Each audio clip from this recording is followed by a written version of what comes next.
여호수아 14장 13절부터 15절까지 우리 함께 읽어보도록 하죠.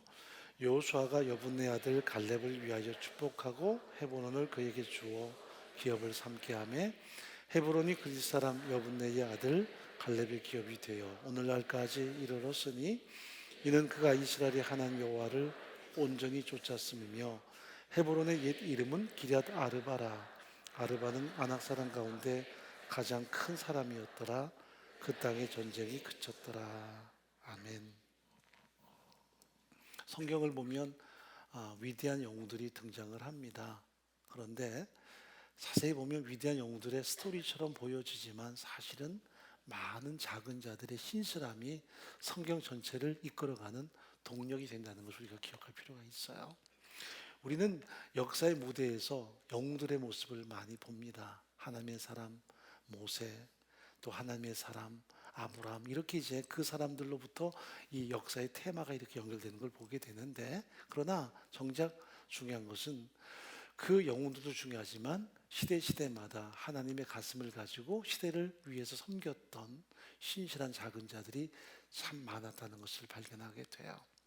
구약은 어쩔 수 없이 하나님의 거대한 테마 속에서 하나님이 부르시고 하나님이 또한 그들을 감동시키셔서 거룩한 목적 가운데 그들을 이끌어 가시는 현장들을 많이 드러내는데, 갈수록 어떤 영웅들의 이야기보다는 점점점 작은 자들의 신실함이 역사의 무대 위에 많이 올라가는 모습들이 성경에는 자주 드러나곤 해요. 구약은 우리가 알다시피 믿음의 사람들의 거창한 스토리가 계속됩니다. 노아의 홍수라든지 아브라함의 부르심이라든지, 또 우리가 알다시피 다윗의 어떤 용맹스러움이라든지, 이런 것들이 시대를 이끄는 하나의 동력이 되죠. 그런데 그렇게 거대한 인물들, 그런 영웅들이 활과하는 그 시대에 그 이면에 보면 하나님께서 만들어 가시는 위대한 역사의 현장을 보게 됩니다.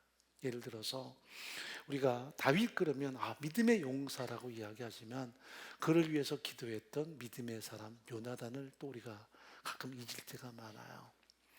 만약 요나단이 없었다면 다윗이 다윗할 수 있었을까? 아마도 자기 아버지 사울이 이 다윗을 시기하고 질투하는 이유가 뭐냐면, 너무 이 다윗이 용맹스럽고 또 사람들에게 많은 추앙을 받으니까 혹시 자기 왕권에 대한 두려움도 있겠지만 자기 자식에 대한 두려움도 컸겠지요. 혹시 내 자식한테 돌아갈 이 왕위가 다윗에게 빼앗기는 건 아닐까 싶어서 자기 자신에게도 어떤 시기심이 있었겠지만 자기 다음 때에 이 왕권이 계승되지 못할 그 두려움 때문에 그가 그렇게 다윗을 죽이려고 했겠지요. 그런데 정작 이 요나단은 그 다윗을 사랑합니다. 신분의 차이가 있습니다. 요나단은 왕자고요, 다윗은 목동 출신이었습니다. 요나단이 나이도 더 많았고요, 다윗은 그야말로 몇 살 아래 떨어지는 존재였습니다. 그런데도 요나단이 다윗을 보는 순간 그를 사랑하고 그를 위해서 자신의 전부를 희생해요. 몇 번이나 아버지가 그를 죽이려 하지만 요나단이 그것을 감싸 안아서 살아나죠. 만약 요나단이 그때 눈을 찔끔 감았더라면 다윗은 여러 번 죽은 운명이었습니다. 아버지가 죽인다는 그 첩보를 다윗에게 알려주기도 하고, 나중에는 아버지의 본심을 다 점검해 보다가 안 되겠다, 더 이상 다윗이 왕궁에 있다가는 죽고 살아남지 못한다는 그 결론을 알고 다윗을 피신겼던 인물이 또 요나단이지요. 그럴 때 둘이 끌어안고 약속을 합니다.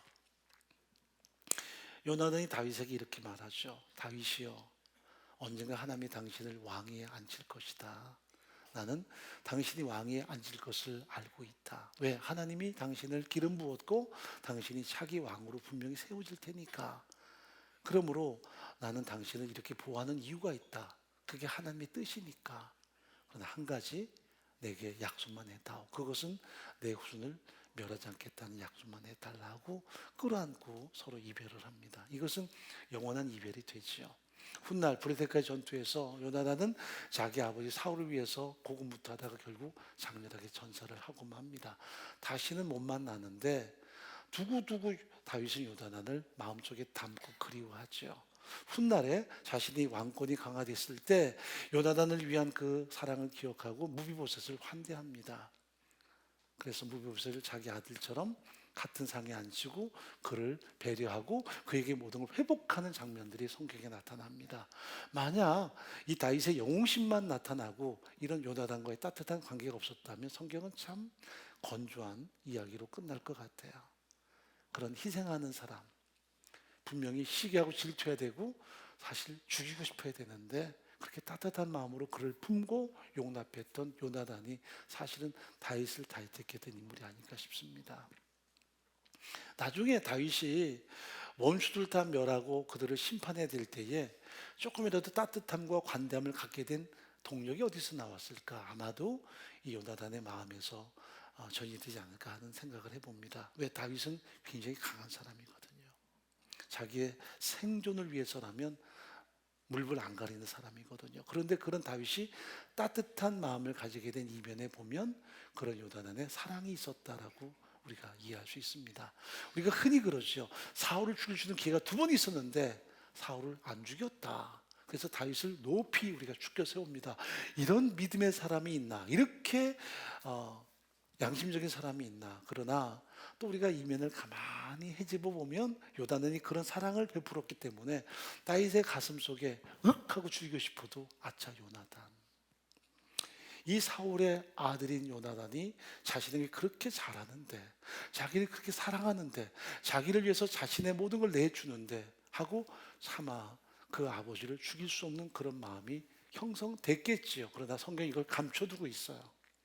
마치 다윗의 그런 용기, 다윗의 어떤 배려처럼 이야기하지만 그러나 실제로 보면 그 작은 자들의 신실함이 하나의 스토리를 만들어가고 역사를 만들어가는 그 모습들을 성경이 우리에게 분명히 말씀을 해요. 여러분, 사도 바울의 위대한 사역을 우리가 압니다. 하나님께서 이 사람을 다메섹 도상에서 변화시키셔서 그를 위대한 사도로 세우시죠. 그래서 전 세계를 다니며 복음을 증거하고 하나님의 교회를 세우고 진정한 기독교의 어떤 그 구심점을 세운 인물인데, 만약 이 사람도 바나바가 아니었다면 과연 그렇게 될 수 있었을까? 바나바는 이름도 앞뒤로 똑같아. 바나바. 성령이 충만한 사람이었고 착한 사람이었습니다. 2인자로 만족한 사람이었어요. 항상 사울을 위해서 배려하고 섬기는 사람이었습니다. 그런데 여러분, 이 바울이 나중에 마가 요한이 팀을 이탈했다는 것 때문에 서로 갈등을 갖는데 전 솔직히 바나바 편이에요. 뭐 둘이 뜻이 있어서 갈라졌겠지만 둘 중에 하나 편을 들려면 난 바나바 편이에요. 왜? 바울이 그러면 안 되죠.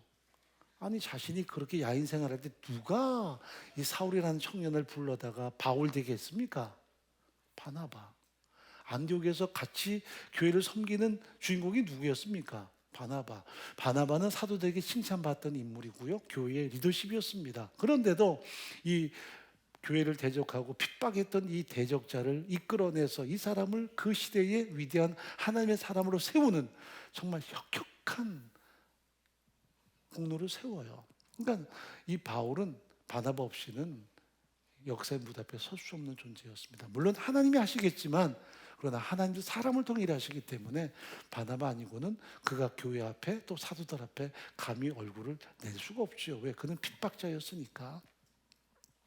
그걸 가능케 해서 사도들과 화해시키고 교회를 위해 선신하도록 도왔던 인물이 바나바였습니다. 그런데 그의 조카 마가 요한이 2차 선교여행 때 버가라는 곳에서 높은 안탈로스 산맥을 넘어가는데 그게 너무 두렵고 떨리니까 팀을 이탈해 버렸거든요. 그리고 다시 자기 고향으로 돌아갔어요. 그리고 2차 여행 때 같이 제가 처음엔 잘못했습니다. 이제 같이 동행하고 싶어요. 그랬더니 아니, 한번 실수는 할 수 있는 거죠. 그러면 그렇지, 네가 젊은 객기에 한번 실수는 할 수 있어. 가자. 해야 오를 텐데 바울이 안 된대요. 한번 실패한 놈은 끝까지 실패한다고.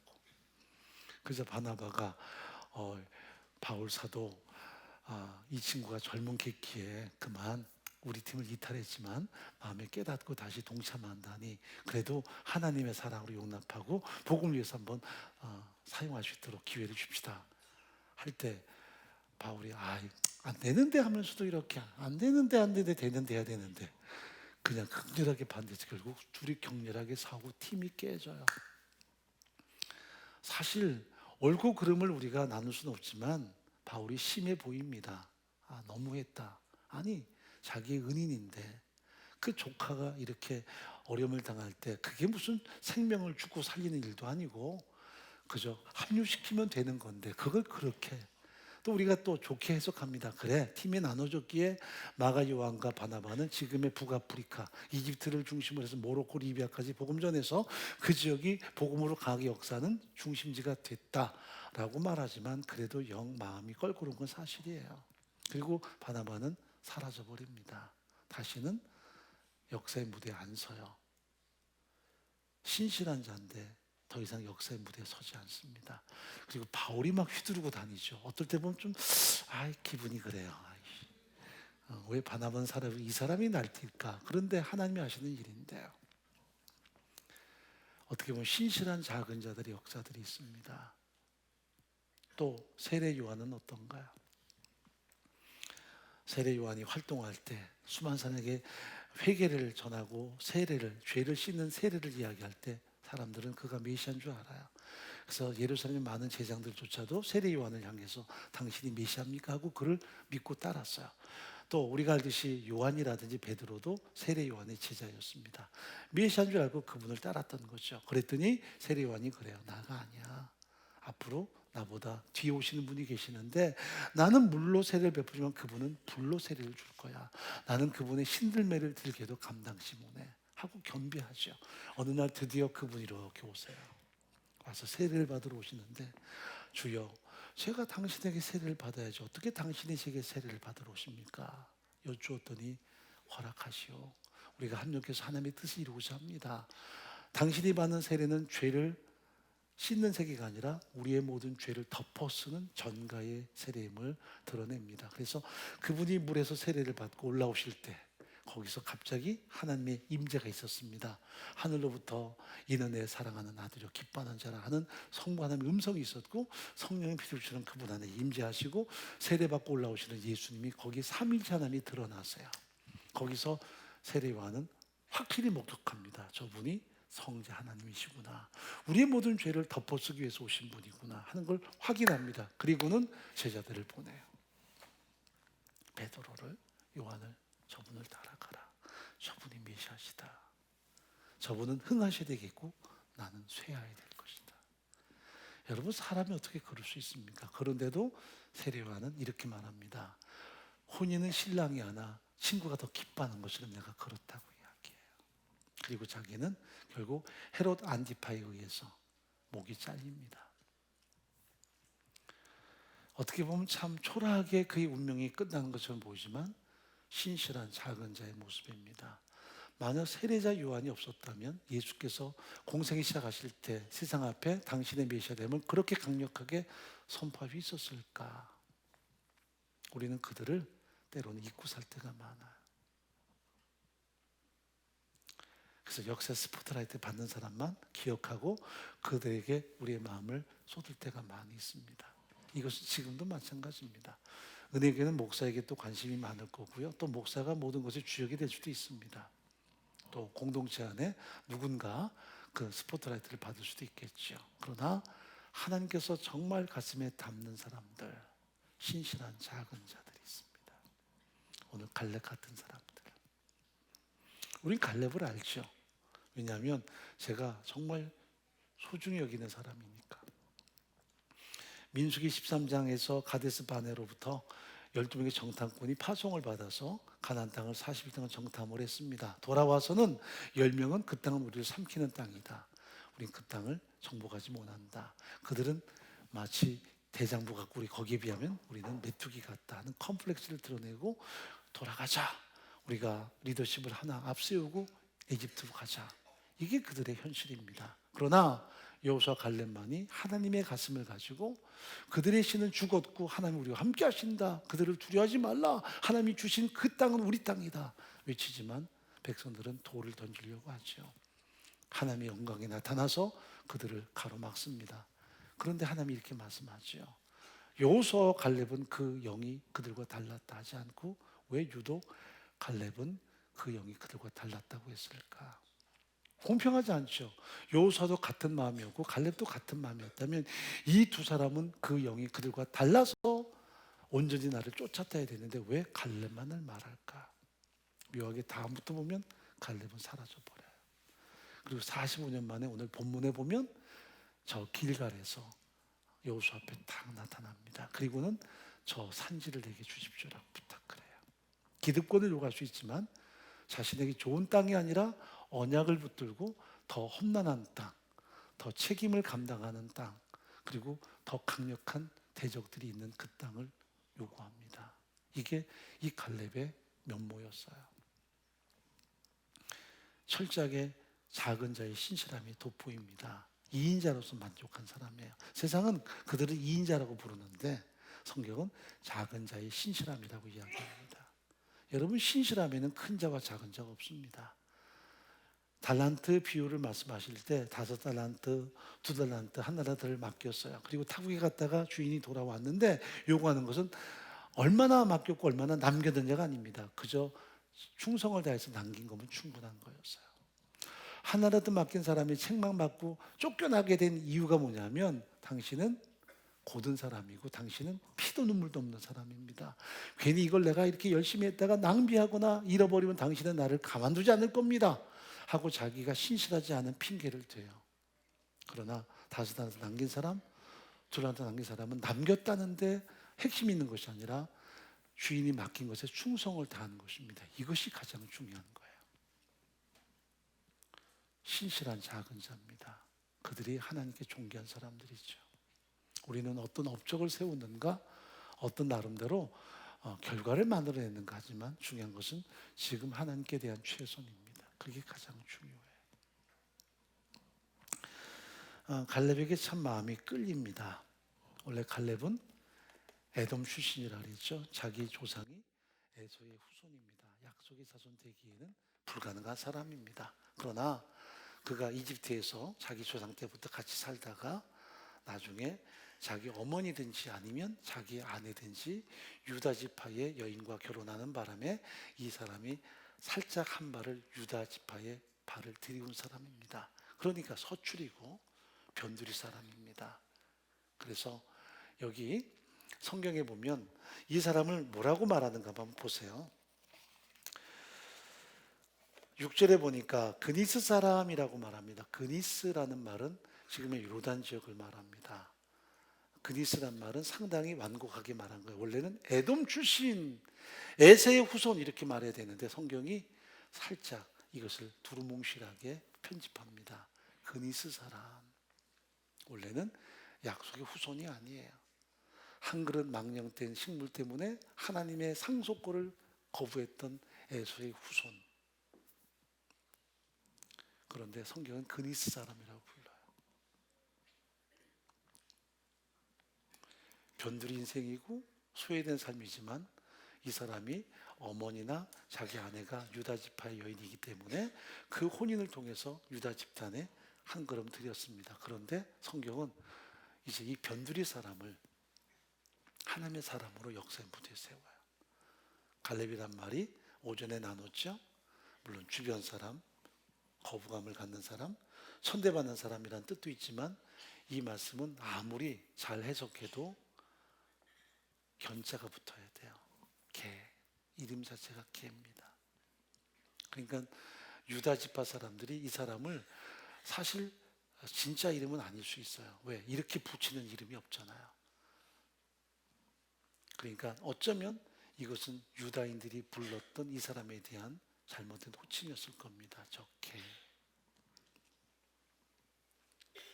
그런데 이 사람이 지금 리더십을 갖고 하나님의 칭찬을 받습니다. 45년 만에 역사의 무대에 다시 서요. 45년 전에 가데스 바네아에서 그 하나님의 가슴을 가지고 믿음의 고백을 했는데 45년 만에 다시 나타나서 그가 요구하는 것은 그 험난한 땅을 주십시오. 그 강대한 사람이 사는 기럇 아르바를 주십시오. 그가 요구합니다. 좋은 땅이 아니고요. 험지를 요구하고 희생을 자신이 결단합니다. 이게 이 사람의 신실함이었습니다. 좋은 땅이 아니거든요. 저는 이 땅을 너무나 잘 알기 때문에 마음이 뻐근합니다. 후손들이 뭐라 그랬을까? 우리 할아버지는 참 뭔가 아쉽다 하지 않았을까? 간혹 이런 고백하죠. 우리 증조 할아버지가 우리가 굉장히 부자였는데 다 주색 잡기로 날렸다고. 이분이 그럴 수 있는 이름이에요. 그런데 이 이름이 정말 존귀하게 빛나는 이유는 하나님의 가슴을 가진 하나님의 소중한 은혜를 담고 신실한 작은 자로 섰기 때문입니다. 성경은 두고두고 이 사람을 존귀하게 기록합니다. 그리고 사라지는데 여러분 생각해 보세요. 여호수아의 자손들의 모습은 드러나지 않습니다. 여러분 우리가 너무나 잘 아는 막 위대한 영웅들의 그 후손들이 그렇게 빛나질 못해요. 다윗의 후손들 영웅이지만 그의 자식들은 형제가 형제를 죽이고 자기 동생에게 못된 짓 하고 자기 아버지 죽였다고 쿠데타 일으키고 이렇게 집안이 콩가루 집안이 있습니까? 급기야 솔로몬은 탁월한 지혜를 가졌지만 결국은 우상 숭배로 국가를 양분하는데 일익을 담당하죠. 여러분 위대한 사무엘 정말 기도로 국가를 일으켰던 믿음의 사람인데 그의 자식들은 다 어긋나서 철저하게 버림당합니다. 과거 그가 함께 있었던 홈리와 피느하스, 엘리의 두 아들처럼 사무엘의 아들들도 그렇게 아쉽게 끝나요. 모세는 어떻습니까? 나답과 엘리후 그의 삶도 비참하게 끝납니다. 제가 성경 읽으면서 부모의 신앙이 자식에 계승되고 자식에 이어서 더 신앙이 더 빛났던 상황들이 별로 없어요. 이게 참 가슴 아파요. 영웅이었는데. 우리가 잘 아는 기도는 어떻습니까? 정말 하나님을 의지하고 미디안을 물리치고 그리고 노획한 황금으로 에봇을 만들어서 자기 옷을 만들어서 백성 앞에 전시하고 과장했어요. 그리고 우리 왕이 되시오 했더니 하나님이 다스릴 것이라고 사양했던 인물인데 자기 아들을 네 아버지는 왕이야 엘림멜렉이라고 붙입니다. 아비멜렉이잖아요. 아이고, 룻기서를 너무 심취했군요. 아비멜렉이라고 붙여요. 네 아버지는 왕이야. 그 자식이 나중에 왕이 되겠다고 자기 형제 68명을 다 죽여버리고. 아니 사사가 어떻게 자식이 아들만 68명 있습니까? 이 집안이 어떻게 돼먹은 집안이에요. 그리고 그 집안이 다 몰락해버립니다. 같은 날 68명의 아들들이 다 죽어요. 참 불행합니다. 성경을 보면 대를 이어서 믿음의 계보가 이어져 가고 하나님이 존귀하게 세우시는 가정들이 별로 없습니다. 사무엘도 그 정도인데 오죽하겠습니까? 위대한 영웅이지만 신실함이 좀 결여되지 않았나 하는 생각이 들어요. 뒷모습을 보는 가장 가까운 가족들에게 영향력이 없지 않았나. 근데 갈렙은요 나중에 자기 딸이 악사입니다. 악사인데 이 악사가 믿음이 참 좋아요. 그리고 아립답다고 말하는데 그게 뭐 외모가 아립답다는 게 아니라 신앙이 좋았다는 의미가 또 됩니다. 그런데 이 악사가 이제 첫 번째 사신 온니엘과 결혼하는데 그 이유가 뭐냐면 메소포타미아가 쳐들어와 가지고 메소포타미아 공격을 퇴치할 때 갈렙이 말합니다. 누구든 저 메소포타미아를 물리치면 내 딸을 주겠다 해서 결국은 온니엘이 적들을 물리치고 악사를 얻어요. 그래서 믿음의 계보가 이어져가는 유일한 가정입니다. 그래서 악사가 윗셈과 아랫셈을 얻고 하나님의 역사를 이루게 되는 현장을 만들어냅니다. 사사기 1장까지 나가요. 그나마 딸이지만 믿음의 계보를 이어갑니다. 그 이외에는 어떤 사사도 다음 때까지 가는 경우가 없어요. 왜 그럴까? 가장 가까이서 보니까요. 어제 우리 대관령 가서 선제량을 걷는데 눈이 내려가지고 눈이 많이 쌓였어요. 아무도 밟지 않은 눈을 밟는 기분은 참 좋습니다. 그래서 일부러 걸어가다가도 발걸음 없는 곳을 이렇게 밟고 가죠. 근데 우리 자매들이 오다가 푹푹 빠지니까 발 시려요. 그리고 또 다 떨어진 신발을 신고 왔어요. 왜 그러고 신고 왔는지 모르겠어요. 산에 간다는데 우리 형제들이 분발해야 돼요. 그 의미를 알아야 돼요. 그 지혜로움을. 왜 저렇게 미끄럽고. 그래서 정말 지혜가 없는 자매들은 등산화에다 아이젠 차고 와요. 네. 나는 혼자가. 근데 지혜로운 자매들은 일부러 나 이렇게 에어를 신고 와요. 미끌미끌한 거. 하면 누군가 자매 잡아주고 그러다가 오가는 뭐가 있어야 되는데 이 엘더들이 문제예요. 아내와 함께 오지 않은 이 엘더들. 제가 어제 그걸 몰랐어요. 참 엘더들을 다 끄집어내서 앞에 보내든지 아니면 맨 뒤에 놔둬야 되는데, 그리고 온전히 형제자매들만 보내고 아무도 가까이 오지 마라 해야 되는데, 가다가 넘어지면 잡아주고 넘어지면 잡아줘야 되는데, 이 우리 젠틀한 엘더들이 다 중간에 일렬로 서가지고 그걸 올려주고, 이게 뭐 하는 짓이야. 우리 아내가 봤으면 죽어요. 나는 어디 자매에게 손을 대고, 다음부터는 용서하지 않으리라. 온 암흑에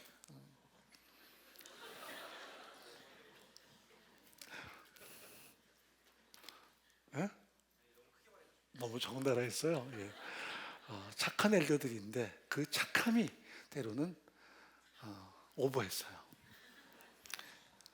그래서 중간중간 우리 엘더들이 막 잡아 올려주고 막 했는데, 제가 그걸 몰랐어요. 왜 이렇게 안 오나 그랬더니 미끄러지는 걸 밀어 올렸으니, 만약에 이 엘더들이 없었으면 어제 열상은 이루어졌겠다. 그리고 제가 선자령까지 12km로 올라가고야 말 거다. 왜? 발가락이 얼어붙어도, 얼어붙는 게 중요합니까? 까지 그 동상 걸리고 말면 되지. 끌고 가다가 결국은 눈 속을 헤집고 다니면서 오겐키 데스까 그러면서 뭔가 이렇게 돼야 되는데, 없어요. 그래서 어제 잘못했구나. 제가 좀 기도가 부족했던 것 같아요. 아주 예전에 눈 얘기가 이제 그래서 나온 건데, 제가 요 앞에 이제 사택이 요 옛날 그 오래된 집에 있었습니다. 단칸방 얻어놓고 샀는데, 예배당이 지하실에 있었는데 여기 이제 안경 창고인가 그 지하실이었어요. 그래서 요 만두가게 옆에 그 허름한 집 하나가 옛날 우리 살던 사택입니다. 그 문간방에 살았는데, 제가 이제 아침에 교회 가기 위해서 이렇게 나갔어요. 눈이 하얗게 왔는데 이렇게 갑니다. 근데 뒤에서 뭔가 인기척이 들려서 보니까 제 아들 녀석이 이렇게 하고 이렇게 와요. 보니까 눈이 많이 왔으니까 집단에 머리 좀 쓰는 거예요. 빠지지 않겠다고 제 발자국을 밟고 오는 건데, 콤파스가 길어서. 그때 하나 제가 느낀 게 있습니다. 이 아이가 내 발자국을 그대로 밟고 오더라도 결국 구렁텅이로 빠지지 않도록 내가 걸어가야 되겠구나. 네 애비가 목사인데 적어도 그 발자국을 밟고 오면 적어도 주님께 가는 길은 보여줘야 되겠구나 하는 생각을 해봤습니다. 그때 섬뜩한 생각이 들었어요. 내 뒤통수를 보고 따라올 텐데.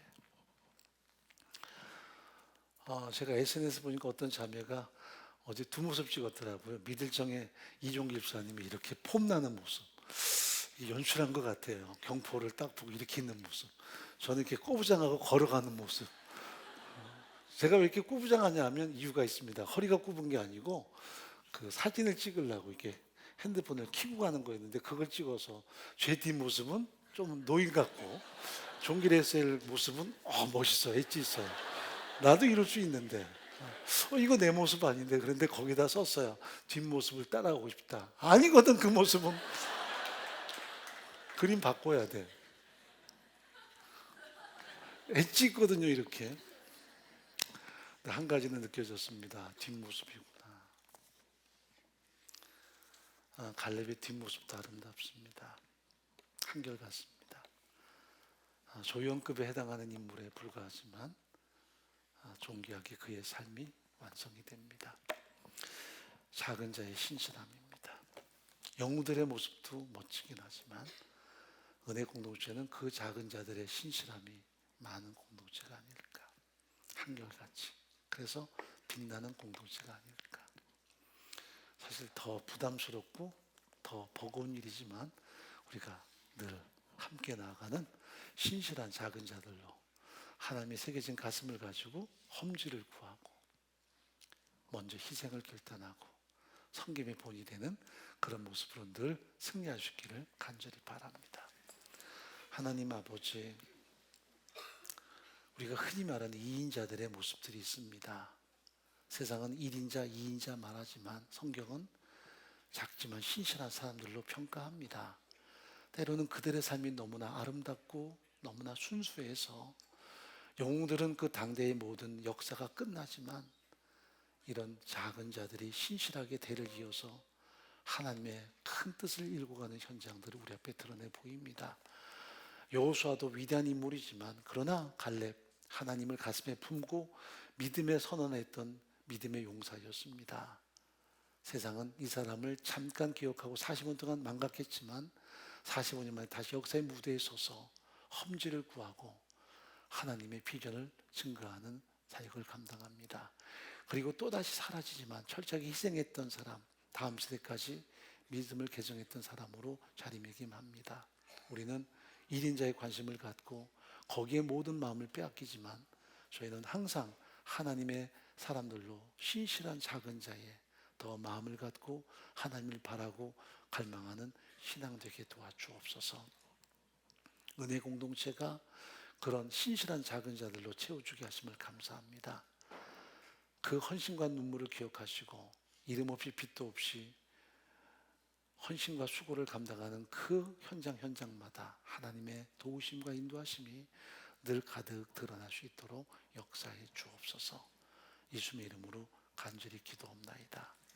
아멘.